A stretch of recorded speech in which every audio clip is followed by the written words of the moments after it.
Zcash has been one of the hottest cryptocurrencies of all of 2025. As a matter of fact, it's pulling back a little bit right now. As you can see that it's floating around this level of support at $446 per coin. It has been an amazing rally towards the end of 2025 here, going from $34 to $758. And as such, institutions have really began loading up. And we've got ETF applications that are on the horizon, that are out there, and potential exposure to institutional investment on the stock market. But is Grayscale's Zcash ETF regulated privacy, or is privacy just in the name only? Let's talk about it. If it sounds like something you're interested in, let's get started.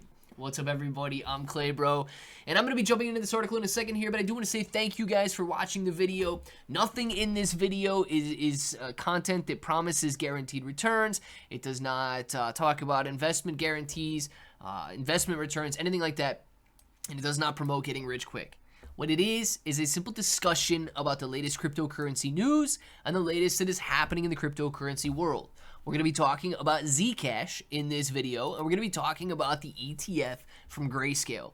But before we do, I want to jump in, and I want to say that Bitcoin Hyper has been doing a phenomenal job raising money in its ICO. If you guys don't know that this ICO exists, now you do. You've got a link for it down in the description below. I have bought into it. Do not take this as a recommendation for you to buy into it. Absolutely not. But I do want you to know that it does exist because these guys are building a layer 2 blockchain for Bitcoin, the fastest layer 2 blockchain for Bitcoin, and they've already raised $28.7 million just in the last couple of months alone. How it's going to work is you're going to bridge over from Bitcoin to Bitcoin Hyper. You can utilize the layer 2 with near instant finality. And then with zero knowledge proofs, it sends that info back to Bitcoin. And then when you're ready to withdraw, you simply initiate the request and your coins are sent back to your Bitcoin layer 1 wallet. 336 buyers have joined just in the last 24 hours, and these guys have about 16,400 followers out on their X account. Yeah, 16,400 followers out on their X account, doing a great job. But let's talk about Zcash, right? Let's talk about what is happening here and the fact that Zcash is now getting applied for ETFs. It says a privacy coin is headed for Wall Street, and the wrapper says everything about what happens when a technology built for discretion tries to move through the most surveilled pipes in global finance. Grayscale's bid to list a Zcash ETF on the New York Stock Exchange marks the first serious attempt to wrap a privacy coin into the fully documented world of ETF filings, approved custodians, sanctioned screenings, and brokerage compliance. The entire project is set up like a stress test for a simple idea.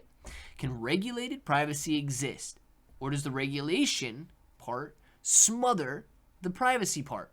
The mechanics described in the S3 are straightforward, with cash creations at launch and potential in-kind redemptions down the line.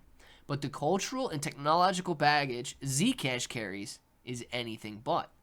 After starting 2025 near $30 per coin, following a long period of dormancy, Zcash spent the first half of the year between $40 and $50, and now it has jumped all the way to $750 and back down to the current $442. Now, then it goes on to say that Zcash was built to give users a choice between transparent addresses and shielded ones, using ZK snarks to prove validity without disclosing the details. An ETF has no such spectrum.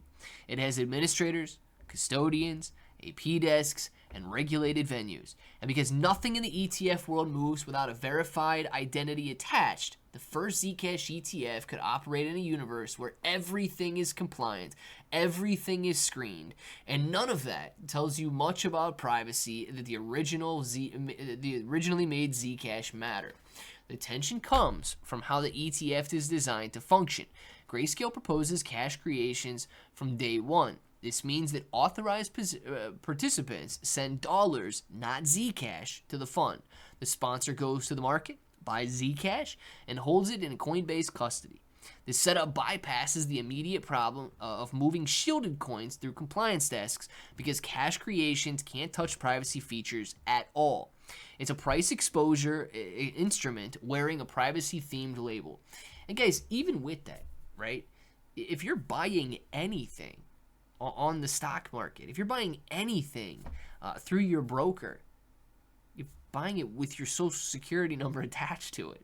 You know what I mean? Like, I can't fathom how somebody would think that they could go out and on Webull buy a Zcash ETF and somehow have that transaction private. Anything that you do through your broker is attached to your social security number, your tax ID number, or whatever country you live in, whatever it's called there, right? This was never even it never even crossed your mind. If you want the actual privacy of Zcash, you've got to buy Zcash. If you want the price action of Zcash, well then of course you could get into an ETF that tracks a spot Zcash. So there are a lot of differences there, and like I say, this is no recommendation for you to go out and buy, sell, trade, hold, do anything, but you should know the difference between buying an actual coin and buying an ETF that is traded on the stock market. So let me know what you guys end up deciding down in the comments below, and until the next time, hope that each and every one of you have an awesome day.